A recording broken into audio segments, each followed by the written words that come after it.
안녕하세요. 사회 영역을 담당하고 있는 한만석 선생입니다. 자, 2015학년 1학기, 그러니까 다 1회가 되겠죠. 자, 시험에서 어떻게 출제가 됐는지를 한번 경향을 파악하고 중요한 문제들 한번 풀어보는 시간을 갖도록 하는데요. 자, 이번 시험의 특성으로 본다면은 예전에 나왔던 패턴 그대로 거의 나왔기 때문에 뭐 특별한 건 없는데, 자, 과목별로 어떻게 나왔는지가 되게 중요하겠죠. 우선 이번에도 별 이변 없이 25문제 중에서 절반에 가까운 문제가 지리 문제가 나옵니다. 그래서 그 지리도 대부분 한국 지리 문제가 나오기 때문에 12문제가 이번에 지리 문제가 나왔었고요. 그 다음에 이제 사회문화가 3문제. 자, 그 다음에 이제 경제 문제가 5개, 그다음 정치가 5개가 나왔는데 정치 문제 5개 중에 한 문제는 상당히 최근에 나올 수 있는 시사적인 문제가 나왔습니다. 그러니까 2016년에 총선이 있는데 그 총선에 대비해서 선거구를 획정해 줘야 되는데 그렇게 됐을 땐 이 상황은 어떤 선거와 관련이 있는지 이런 문제를 냈기 때문에 뭐 나름대로는 상당히 신경을 써서 시사적인 내용에서 접근해서 냈던 문제가 있었는데 이런 문제 조금 경계해 주시면 될 것 같고요. 자, 그래서 문제는 항상 배열이 될 때 섞여서 나오지 않고 지리가 뒤에 나오던 지리가 앞에 나오던 이렇게 나눠서 나오게 되는데 이번에 시험에 뒷부분부터가 지리고 앞에 부분은 사회문화, 정치, 경제 이런 순서대로 이제 전개가 되게 됐어요. 그래서 내용 자체는 난이도에선 큰 문제가 없었고 뭐 배열에서는 큰 문제 없이 나왔지만은 항상 시사적인 문제가 한두 개 정도 나올 수 있다는 걸 염두에 두시고 공부를 고르게 하셔야 됩니다. 물론 지리가 상당히 중요하긴 해요. 중요하긴 하지만 지리만 잘한다 그래서 나머지 과목이 해결이 되지 않으니까 지리를 축으로 하되 나머지 과목 중에서 조금 쉬운 부분을 먼저 하고 그다음에 좀 어렵다. 내가 이 부분까지는 좀 되기가 어렵다 그러면 그 부분은 나중에 해도 좋은데 어쨌든 지금 얘기했던 대로 과목별로는 4과목으로 나눠져 있다는 걸 유념해 두시고 정리를 하시면 좋을 것 같습니다. 자, 그러면 이번 시험에 어떻게 나왔는지 1번부터 한번 그 과목별 특성이라든지 문제 유형을 한번 살펴보도록 하겠습니다. 자, 그러면 1번 한번 볼까요?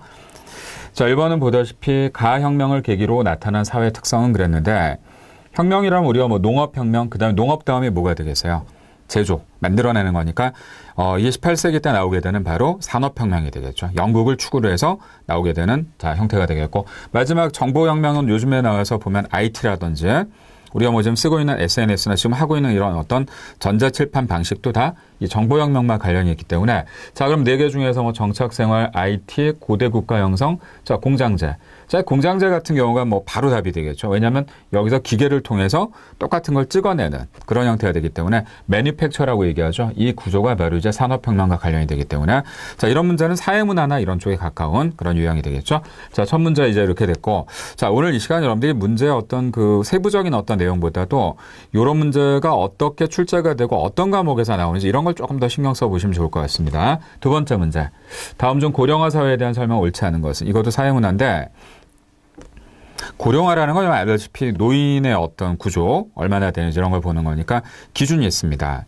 65세 이상 인구가 7%가 넘어갔을 땐 고령화라고 얘기하니까 노인이 많은 나라가 아무래도 선진국이 될 수밖에 없어요. 자, 그래서 7%는 이미 우리나라는 넘어갔고 2000년도에 이미. 자, 지금 현재 우리 한 13% 정도를 차지하고 있고요. 자, 이게 또 나눠줄 때 어떻게 나눠지냐면 14%가 넘어가면 고령사회. 그 다음에 20%가 넘어가면은 초고령화 사회가 되는데 우리나라에선 전라남도가 현재 20%가 넘어가 있는 상태고요. 자, 그러면 노인이 자꾸 늘어난다. 자, 그럼 어떤 상황이 전개가 되는지 옳지 않은 걸 물어봤는데 노인 부양비가 노인을 부양해야 될 비율이 늘어나겠죠. 아무래도. 자, 두 번째. 출산율 감소가 원인 중 하나이다. 자, 그러면 출산이 자꾸 감소하는 게 노인하고 무슨 관련이 있느냐? 관련이 있죠. 자, 왜냐하면 출산이 안 되면 이 아이들이 자라서 노동력이 안 된단 말이에요. 자, 그러니까 노동력이 안 되면 노인 부양할 수 있는 능력이 떨어진다는 얘기죠. 자, 세 번째. 청장년층의 세금 부담이 줄어든다. 세금 부담이 커질 수밖에 없죠. 왜냐하면 청장년층이 줄어들었을 때 그 사람들이 노인을 책임져야 될 부담이 커지게 되니까 요즘에 당장 나오는 얘기 한번 해볼까요? 지금 현재는 젊은 사람 7명이 노인 1명을 책임지거든요. 자, 앞으로 15년 남았습니다. 2030년도엔 어떤 일이 발생하냐면 젊은 사람 2명이 노인 1명을 책임져야 돼요. 그럼 여기서 간단한 겁니다. 논리는 세금을 많이 내던지, 그죠? 여기에 따른 어떤 부대 비용을 많이 지불해 줘야 되니까 얼마나 부담이 크겠어요. 따라서 여기 나온 거는 줄어든다가 아니라 늘어난다가 돼야 되겠죠. 자, 그래서 그 부분이 잘못 들어갔고요. 그럼 노인복지시설 당연히 늘어날 수밖에 없으니까 수요는 증가할 수밖에 없고 그러니까 실버 산업이라고 들어보셨을 겁니다. 자, 이 2번 문제는 모든 단원에서 상당히 잘 내는 유형이니까 꼭 여러분들이 정리하시기 바라고요. 자, 3번 문제 들어갑니다. 다문화 사회. 자, 다문화 하면 딱 생각나는 게 뭐 있어요? 아, 외국인 근로자들. 외국인 그 여성 노동자 내지는 결혼을 준비하기 위해서 들어오는 사람들이라고 얘기할 때, 자, 이 사회문화에서 갈등, 이것도 사회문화 문제가 되는데, 바람직한 태도는 어떤 것이냐. 이거 뭐 어떻게 보면 바른 생활 문제인데, 다른 문화를 존중하는 태도를 갖는다. 당연하죠. 왜냐하면 우리 문화가 소중하면 다른 문화도 소중한 거예요. 근데 우리가 좀 그런 게 있죠. 조금 우리보다 못 사는 나라에 대해서는 좀 경시하는 풍조가 있단 말이에요. 그죠? 그러니까, 야, 뭐 저쪽 나라는 뭐 좀 못 사는 나라니까 우리가 막 해도 돼. 이런 생각하시면 안 된다는 얘기고요. 두 번째, 다른 문화를 포용하는 태도. 자, 이제 우리나라도 세계 어떤 선두권에 이제 진입했기 때문에 어떤 나라든지 우리가 이제 다른 나라가 우리를 우러러 본단 말이에요. 그러니까 우리가 행동을 막 하면 안 되겠죠. 특히 한류라는 게 있단 말이에요. 한류라는 건 우리가 뛰어난 문화를 가지고 있는 대신에 거기에 따른 책임도 지고 가야 된다는 얘기죠. 그러니까 책임과 의무가 동시에 수반되는 그런 형태라고 보시면 되겠고. 자, 디귿. 이런 게 이제 틀린 답이니까 잘 보세요. 사대주의. 사대주의 상당히 안 좋은 뜻 아닌가요, 우리가 사대주의다 그러면 옛날에 명나라에 우리가 조공을 바쳤다든지 거기 우러러 봐줬다 이런 것들이 너무 맹목적이면 문제가 되니까 그래서 문화 사대주의 관점이다. 그러니까 다른 문화를 너무 추종하는 경우 이건 바람직하지 않습니다. 자, 네 번째, 다른 문화를 자신의 일방적인 시각으로 이해한다. 이건 반대로 자문화에 대한 우월주의를 또 내세우는 거니까 이건 뭐 공부하지 않더라도 사대주의가 안 좋은 거고 일방적이다 이런 얘기가 들어가면 벌써 어감상 안 좋다는 걸 판단할 수 있으니까 이 사회 과목에선 가장 조심해야 될 게 이 용어들을 잘 파악하시면 돼요.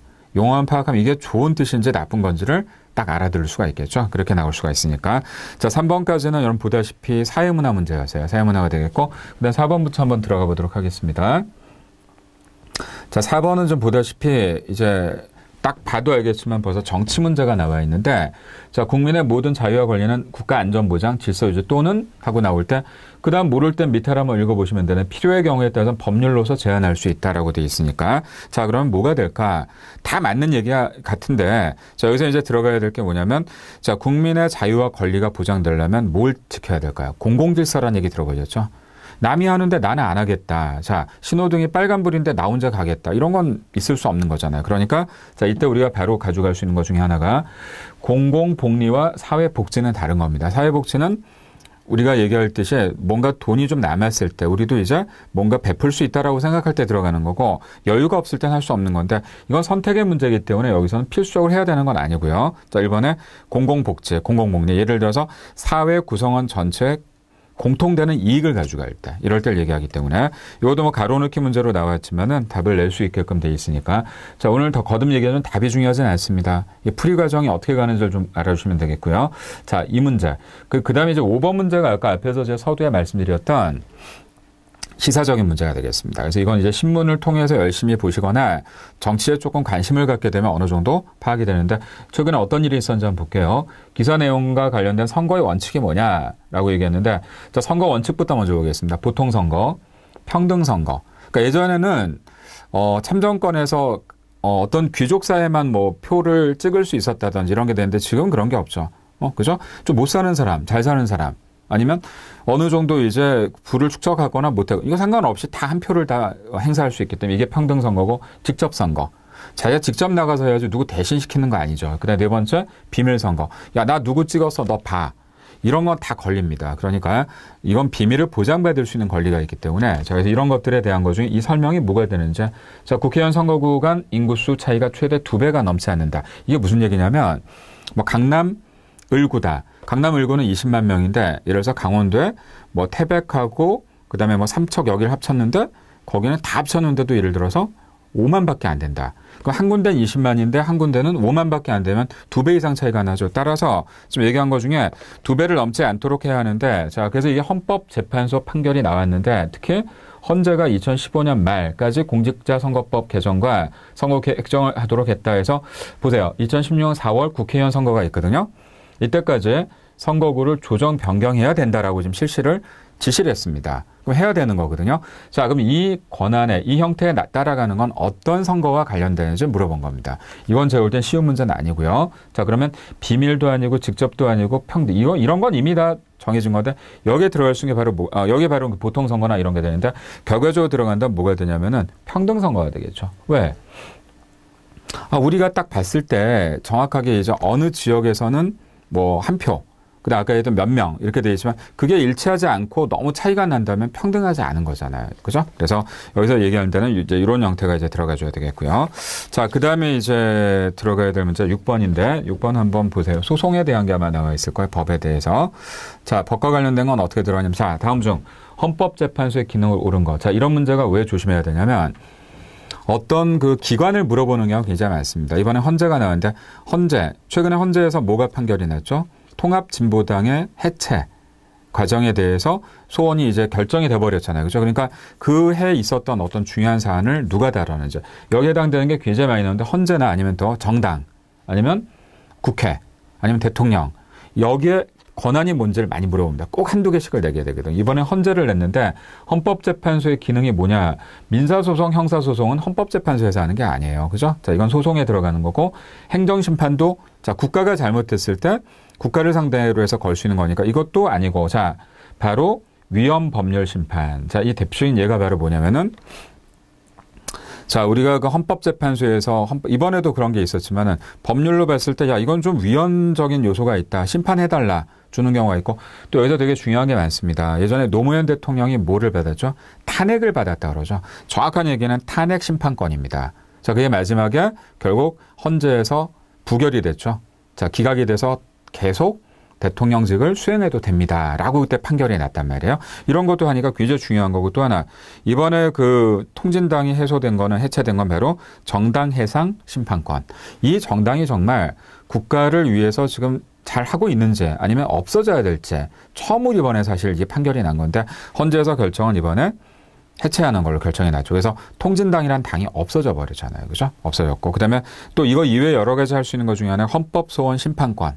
그 다음 헌법소원 심판권 좀 얘기했던 행정심판하고 좀 다릅니다. 그 다음에 또 뭐 이거에 따른 여러 가지 또 몇 개가 있으니까 헌재가 뭘 하는지 보통 이게 결정 내주는 게 되게 많죠. 최근에는 또 간통죄에 대한 어떤 위헌 판결을 위해서 간통죄가 없어졌단 말이에요. 이런 게 다 헌재에서 좀 많이 결정을 하기 때문에 뭐 그런 내용들도 한번 보시면 되겠고요. 자, 그 다음에 이제 넘어가야 될 부분은 한번 보죠. 자, 그럼 이제 이건 됐고요. 이제 7번으로 한번 가볼까요? 7번 문제도 역시 보세요. 간단합니다. 다음 설명에 대한 정치의 주체는 그러니까 주체가 누구냐 이거죠. 그러니까 아까 헌재를 얘기했는데 이번에는 뭐가 나왔냐면은 자, 보다시피 자, 여기 잘 보면 바로 국민의 대표기관으로 법률을 제정한다. 이게 제일 중요한데 법률은 누가 제정하냐면 두 명이 있어요. 두 개가. 하나는 국회에서